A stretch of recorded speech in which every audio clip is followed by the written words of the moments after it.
Hello. Good afternoon, everybody. It's a full room today. Is everyone back and rested from their trips overseas? Yes? Not all at once? Okay, you were here. Okay. Well, good to see you this morning. A couple things going on today. And first, I want to welcome, we have a more packed room than usual. We have some very special guests here, and they're joining us from Iraq. Ladies and gentlemen, sitting in the back of the room. They work for the Iraqi government, and they've been here visiting the United States, learning more about journalism, but also the work of spokesperson, and that's what they do for their government, work as spokespeople and media directors. 12 of you are here. We'd like to thank you for coming to the United States. You've made a long trip, especially after a very difficult time and a hard-fought battle in Mosul. So we welcome you here. Thank you. As part of their trip here, I want to mention that they were at the de-ISIS meetings that took place here at the State Department last week. Our Iraqi friends toured the Department of Defense's Defense Media Activity Center at Fort Meade, and yesterday they had some briefings here at the State Department, and they've done some press along the way, so perhaps you might pepper them with some questions so they can see what U.S. journalists are really like. But I ask you to be nice to our guests. They also did a joint press briefing with the coalition spokesperson, Colonel Ryan Dillon, and we are honored to have our Iraqi partners and friends here, especially so soon after that Mosul victory. So welcome to the State Department. Second thing, I know that a lot of you have asked a lot of questions about Middle East peace and the State Department's cooperation and coordination with the White House. Specifically the President's Special Representative for International Negotiations, Jason Greenblatt, and also Mr. Kushner. Yesterday, a team from here, myself included, we went over to the White House and sat down with Mr. Greenblatt and his team and learned a little bit more about what they're doing from our point of view and from their point of view. So we want to thank them for inviting us over to the White House for that meeting. He provided us with a short readout on the meetings that he held last week in Israel. So let me just go over a little bit of that with you. Mr. Greenblatt continued efforts to advance President Trump's goal of a comprehensive Israeli-Palestinian peace deal. I don't have any additional travel to read out for you at this time, but Mr. Greenblatt plans to provide regular visits to the region and coordinate with the Department of State and also the National Security Council. At the conclusion of Mr. Greenblatt's visit, it coincided with a terror attack that took place at Temple Mount Harim al-Sharif that left 2 Israeli police officers dead and 1 wounded, and that dominated the news cycle while he was there. The horrific attack should not detract from the push for peace, but rather remind us all that more so that there is a need for peace. We can't let the actions of a few undermine the prospects for both Israelis and Palestinians to secure a more peaceful and prosperous future. To that end, last week, Mr. Greenblatt helped senior Israeli and Palestinian officials reach important agreements on key issues of water and electricity that will make the lives of both people materially better. We continue to urge the parties to undertake efforts to promote an environment that is conducive to advancing peace, and that the 2 agreements are another indication that mutually beneficial arrangements can be made. We hope they're a harbinger of things to come, and we'll keep you apprised of future progress and also travel from Mr. Kushner and Mr. Greenblatt. And then finally, a third thing I'd like to bring to your attention. You may have seen what took place in Turkey in recent days, and the United States strongly condemns the arrest of 6 respected human rights activists and calls for their immediate release. This includes Amnesty International's director in Turkey, Adil Isser, and several foreign nationals. Prosecutions like these with little evidence or transparency undermine Turkey's rule of law and the country's obligations to respect individual rights. We urge Turkish authorities to drop the charges, release those who've been detained, and remove the provisions of the state of emergency that allow indiscriminate prosecution of individuals. So we will continue to keep an eye on that. And with that, I'll take your questions. Matt, you want to start? Thanks. I'm sure we'll get back to Middle East and Turkey, but I want to start with Iran and yesterday's certification. Can you put this into very plain English?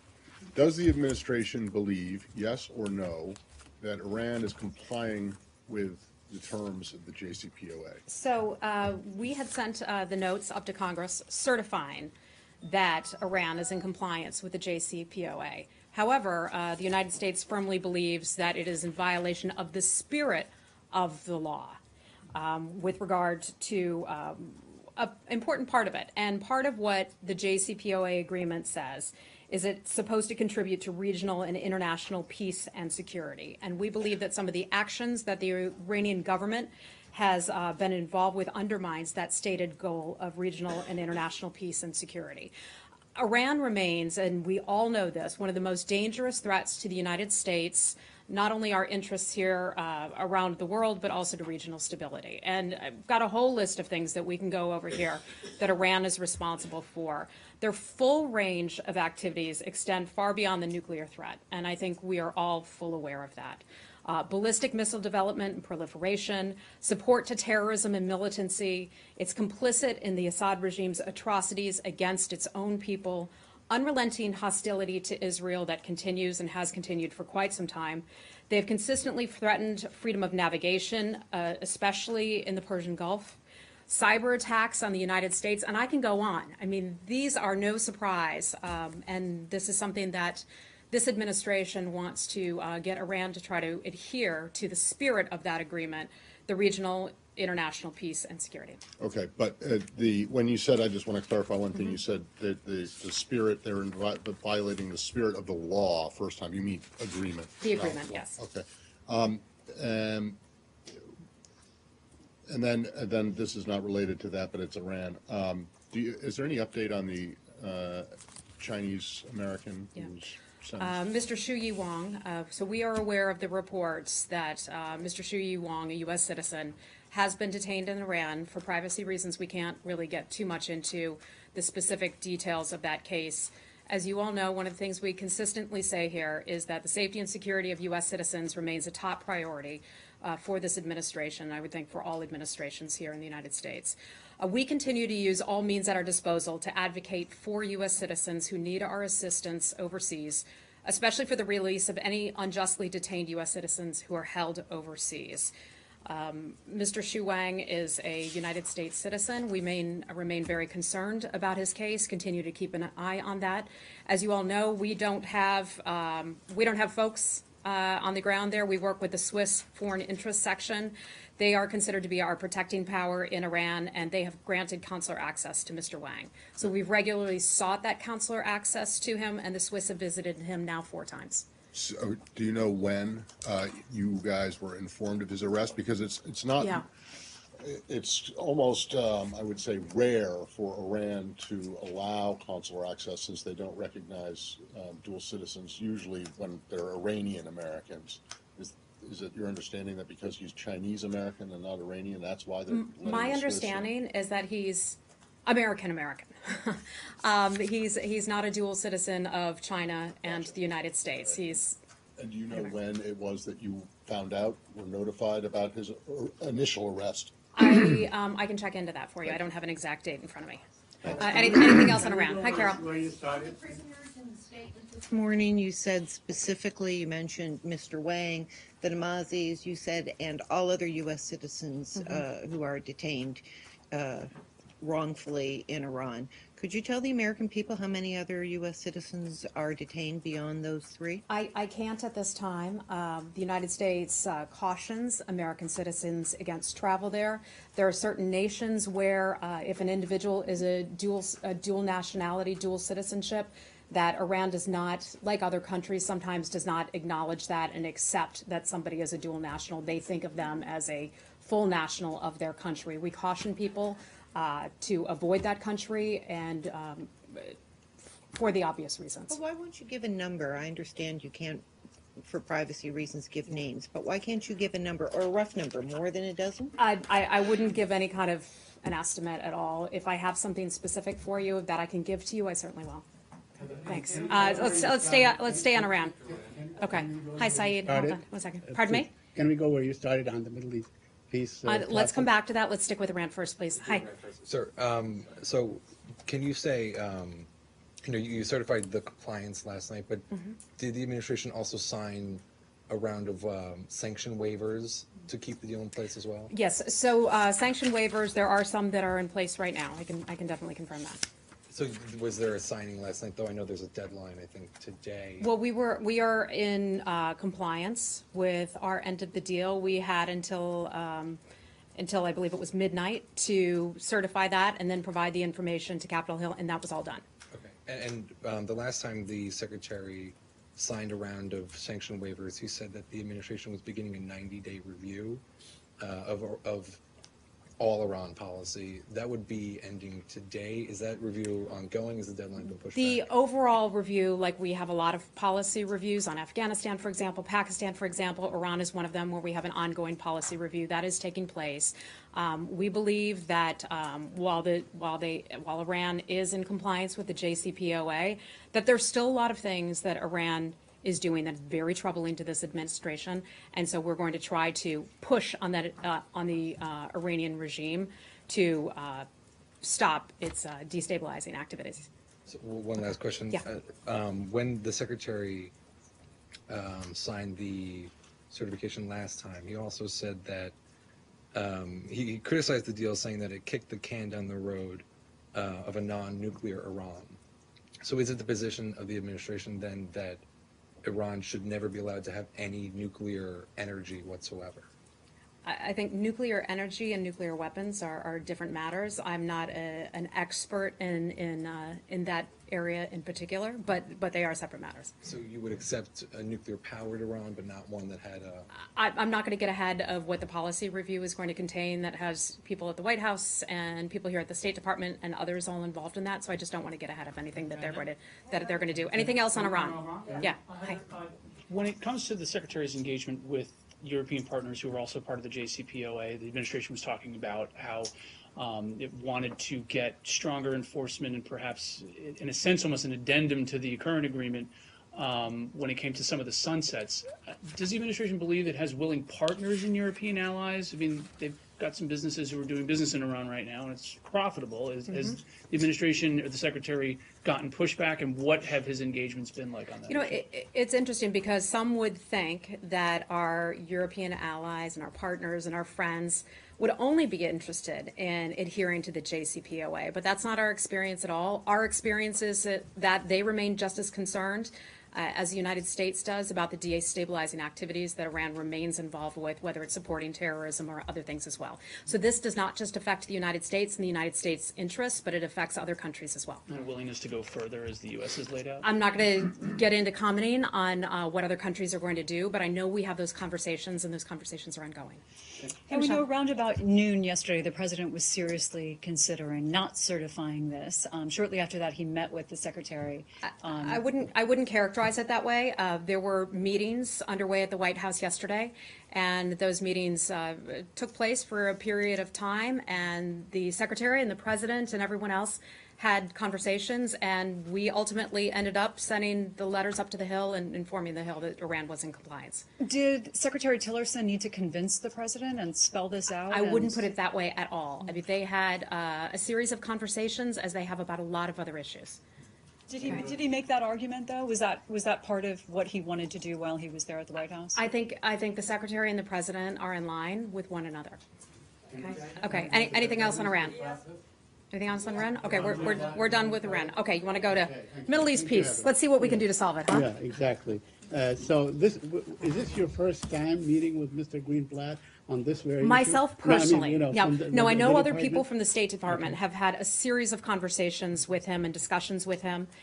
He has been in meetings in Israel with our ambassador there and others as well. So there are a lot of those conversations and dialogues taking place. It was just my first time having the opportunity to go over there and hear firsthand about some of the activities. So are we likely to see a more active State Department in the Middle East peace Well, process as we have seen in the past? Well, the State Department has been active. We've been accompanying Mr. Greenblatt and also Mr. Kushner on a lot of these trips. We help facilitate that. We help provide some additional expertise and backup. And they're very generous. They like to work with us. We like to work with them. And he's extremely hospitable, so we invited our team over, and we just went over to, say hi and learn more about what he's going to be doing. I have just a couple more. Yes. Yesterday, the Israeli Prime Minister Benjamin Netanyahu told the French president that he's skeptical about the Trump administration peace efforts and peace process. Do you have any comment on that? He does not like that kind of engagement. I'm not aware of the Prime Minister's comments. This is the first I'm hearing of them, but I know that we have a very good relationship with Prime Minister Netanyahu, and we have this administration has talked a lot about the importance of promoting peace between the Israelis and the Palestinians. And finally, I want to ask you about Al-Aqsa closure. If you have any comment on that, because this is a flashpoint. It is a very volatile situation and so on. Are you calling on the Israelis to sort of stand down the measures that they have taken, such as the metal detectors and the closing off the area for Palestinian prayers and Muslim prayers? I think first what I would want to say about that is the White House had issued a statement on that very matter that you are addressing. And we continue to condemn terror attacks that take place on individuals. That occurred on Friday. That occurred at the end of That occurred at the end of Mr. Greenblatt's meetings. Always, I want to say this, when these types of events occur, we want to express our condolences to the families of those who have been affected. Hold on, Saeed, I'm not done yet. Zero tolerance for terrorism, and that is something that we believe very strongly in. We would urge all sides to take steps to reduce tensions. We support the maintenance of the status quo and expect both sides to fulfill their commitments to that. But I just want to remind you that the attackers are Israeli citizens. They come from a town up north. They came all the way down to Jerusalem. We are promoting. But why punish the Jerusalemites? Why are they we are being punished? promoting peace, and that's something that is one of the top issues for this administration, and we'll continue to talk about that. And things like this, when they happen, it has the ability to de-escalate, or has the ability to put things on a bad path. So we would encourage that to certainly not happen. Okay? Go ahead. You support the maintenance of the status quo. Do you believe that the status quo is being maintained? Or have the Israelis in putting the metal detectors up changed the status quo? We have been clear with the Israelis in our conversations about this, and I just don't want to get into any possible diplomatic conversations. Right, but forget about a conversation. Does the administration think that the status quo is being maintained The right now? Israeli government has pledged that they will maintain the status quo, and we would hope and expect them to do that. Are they? Do Again, you think, you look at the situation, can you say that the status quo is being maintained? Because the Jordanians, who are in charge of that part of the area, are very concerned that the status quo isn't being maintained. Okay. So can we get an answer to that? I am not aware of the Secretary having spoken with the Jordanians about this matter in particular. They were just in town last week, as you all know. Right. But if I have anything more for you, I can get back to you on that. And then the last thing is, did you ever get an answer to the question I had the other week about whether this administration draws a difference between housing that's built in East Jerusalem for Israelis as opposed to West Bank? Do you consider I'm East not Jerusalem sure housing to be that I do. settlement? I don't think I do, but let me look into that for you, okay? Okay. One thing that Pardon? 600 or 700 more housing units were declared today. I wonder if you have a stand on that. I do not on that today. Thank you. Hi. Thank you. Hi, Jenny. Hi. Nice meeting you. Okay, on South Korea, two questions for the South Korea. Okay. Recently, South Korean government proposed military talks with North Korea. Can you confirm that the South Korean government informed the U.S. in advance this issue? So I can't confirm any diplomatic conversations that took place on that matter. As you know, we had a terrific visit from President Moon not long ago, who visited with our president, and also Secretary Tillerson was able to sit down with his counterpart here. We had a terrific meeting with them. They are an important partner with the United States, and that continues to be the case. In terms of the proposal that you just mentioned, I would have to refer you back to the government of the Republic of Korea. But overall, I would say we share the very same goal, and that is a denuclearized Korean peninsula. We both remain very concerned about the activities of the DPRK, the launching of the intercontinental ballistic missile, for example, and we want to see a complete and verifiable, irreversible denuclearization of the peninsula. One more Yes. on the FTA issues. Regarding in the FTA renegotiations that the U.S. wants from South Korea, does it mean revisional negotiation or full renegotiations? Does it mean food negotiations? Yeah, or Let me look into that. I don't have anything for you that's recent on that, but let me check, okay? All right, thank you. Mike, right? Mike? One more on it. Right? Yeah. Right. Hi. Nice. We haven't met before, but yes. Michael Lavers from Yes, the Washington good to see. Blade. I'm wondering if you have any comment on the most recent comments that the president of Chechnya made about the ongoing crackdown against gays and lesbians in Chechnya. And then second, as a follow-up to that, can you explain why the secretary has not publicly commented on the situation as of yet? I know the State Department has, but not the secretary specifically. Any reason why? So first, let me say, we are certainly aware of those comments that were made. Those comments on the part of the Chechen president were very concerning and also upsetting to us. The United States and we here at the State Department have spoken a lot about concerns about the treatment of LGBTI people in Chechnya. Some, as the person you had mentioned, went so far as to well, I'm not going to repeat some of the things that he said because it was so horrific.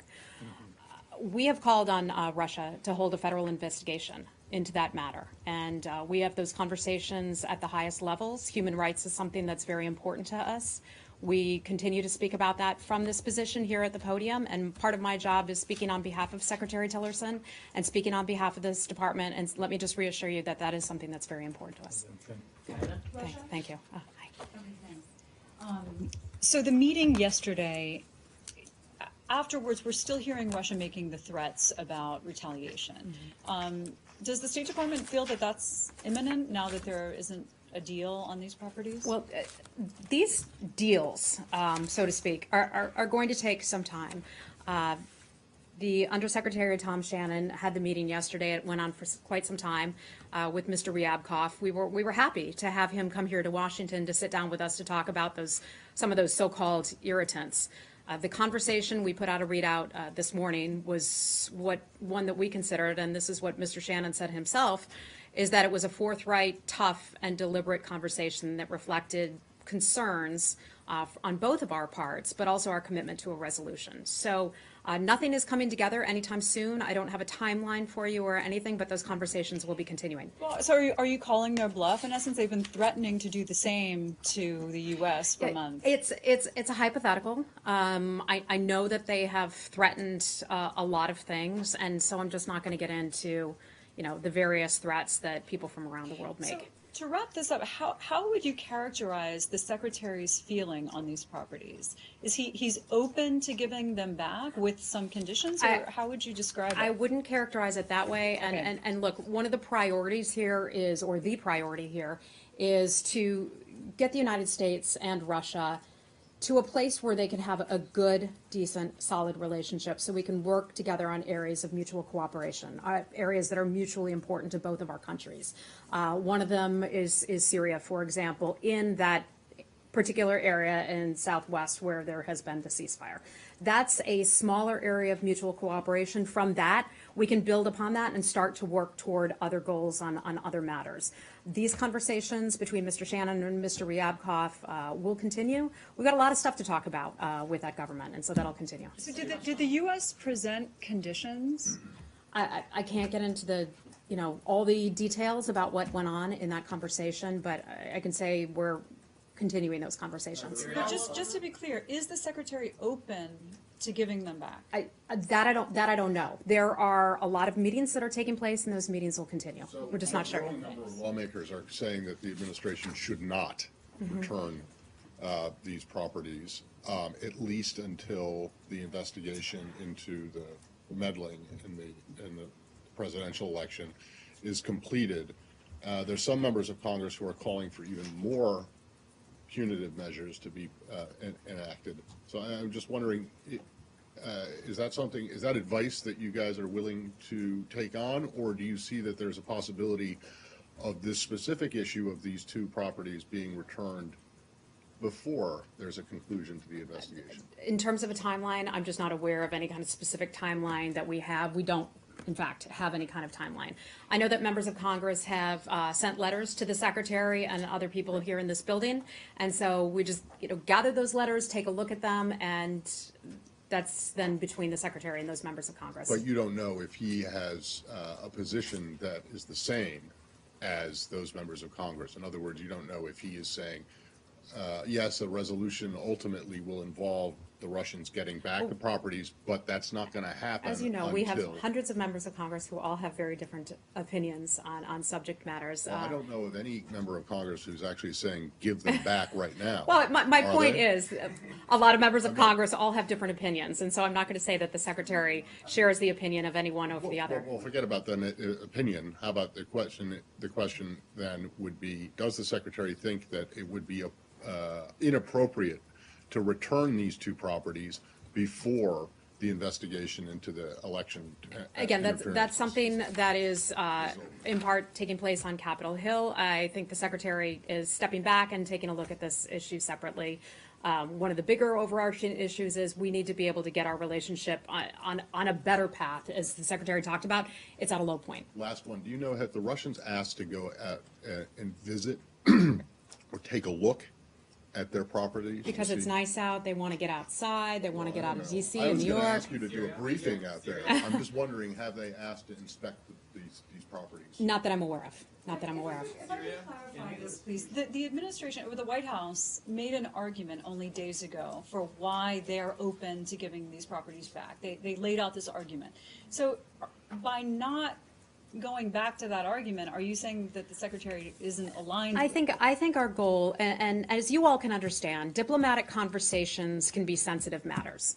And sometimes I'm not able to give you, and other people in the building aren't able to give you all the details and information that you want. We want to preserve the ability to go back and speak with the Russians and do what we need to do to get our relationship on a better track. And part of that means looking for additional areas of cooperation. Part of that means trying to smooth out the differences in terms of some of the so-called irritants that we have with other nations. But does so is the Secretary in agreement with the White House on that argument or not? Michelle, I think I've covered it, so let me just leave it there. Okay. Hi. Ukraine. Okay. Russian-backed rebels in East Ukraine have proclaimed the creation of a new state. And I'm not going to attempt to say it, but Little Russia translated. Could you comment? Yeah, so here's what we had heard, that the so-called separatists, and notice I call them so-called separatists, want to see a new state. That new state would be in place of Ukraine. That is something that's certainly an area of concern to us, but I just don't, beyond that, I don't want to dignify it with a response. And you don't think that that's a good idea? I What if they wanted to call it, say, Centerville? mean, yes. Yes. Hi, Dimitri. Slightly different Dimitri subject. wants to know about Russia. Welcome back, Thank you. Dimitri. I wanted to ask you something about your guidance, your readout of the meeting. Okay. Why was it necessary to mention their intent to convene a new bilateral consultative commission on the New START? Up until very recently, both sides were stressing that the implementation of the New START was going on perfectly, or very well, despite all the differences and whatnot. Has any new problems arisen? Why was it necessary? Why is it necessary to convene a commission? That's part one. And Okay, part let two, me answer your first question first, because I'm not so good with multiple 5-part questions here. So in terms of that, I know that Mr. Undersecretary Shannon looks forward to speaking with his Russian counterparts on possible areas of interest and other meetings coming up. I don't have any specific meetings or dates or anything to announce at that time, but that's one area where they could come up with additional talks to have. Okay, second part. And the other part was the strategic stability talks.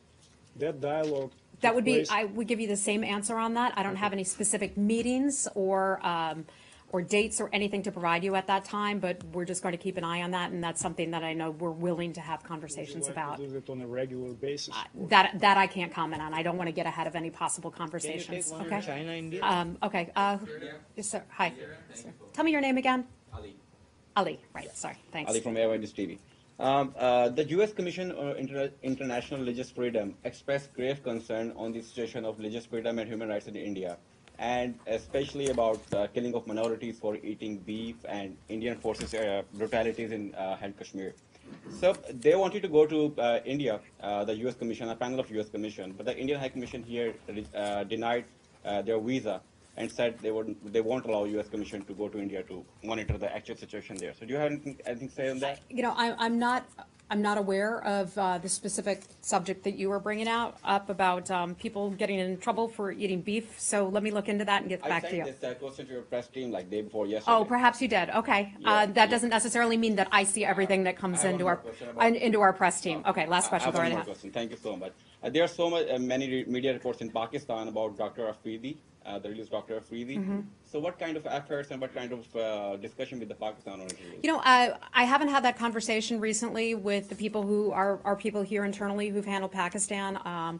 I am certainly aware and familiar with Dr. Afridi's case, and if we have anything new to bring you, I will certainly bring that to you. Okay? Thank you. Okay. Okay. Yemen? Go ahead. Yemen? Hold on. I'm sorry. Yes. Hi. Yes. Hi, can I go back for 1 second to yesterday meeting of Ryabkov and Shannon? Do the U.S. have any conditions for returning diplomatic property? I think I've covered this. We've talked a lot about that, and we have a lot of other people here with questions about the region, so let me just leave it at that. I know that Mr. Shannon looks forward to continuing those conversations. Okay? Sir, hi. Oh. With the beard.